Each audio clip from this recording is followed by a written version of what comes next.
Quick microwave recipe સિરીઝમાં આજે બનાવશું ઓછા તેલમાં મમરાનો ચેવડો માત્ર 5 મિનિટમાં. તો તેને બનાવવા માટે એક માઇક્રોવેવ સેફ બોલમાં 2 ટેબલસ્પૂન તેલ, હળદર, હિંગ, મીઠા લીમડાના પાન નાખી મિક્સ કરી 1 મિનિટ માટે માઇક્રોવેવ કરી લેશું.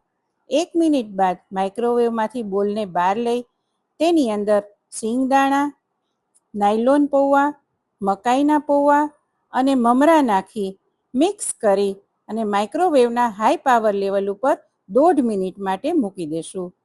1.5 મિનિટ બાદ બોલને બહાર લઈ એક વખત બધી જ વસ્તુ હલાવી લઈએ અને ફરીથી 1.5 મિનિટ માટે માઇક્રોવેવ કરી લેશું. 1.5 મિનિટ બાદ ચેક કરીએ તો આપણી બધી જ વસ્તુ એકદમ ક્રિસ્પી થઈ ગઈ છે. હવે સ્પેશિયલ મસાલો બનાવવા માટે વરિયાળી પાવડર, લાલ મરચું પાવડર, સંચળ પાવડર, મીઠું, આમચૂર પાવડર અને દળેલી ખાંડ લઈ બધી જ વસ્તુને મિક્સ કરી અને મમરાના ચેવડા ઉપર સ્પ્રિંકલ કરી દઈએ.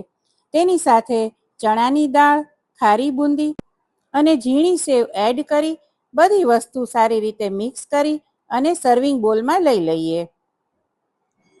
તો તૈયાર છે ઓછા તેલમાં મમરાનો ચેવડો માત્ર 5 મિનિટમાં.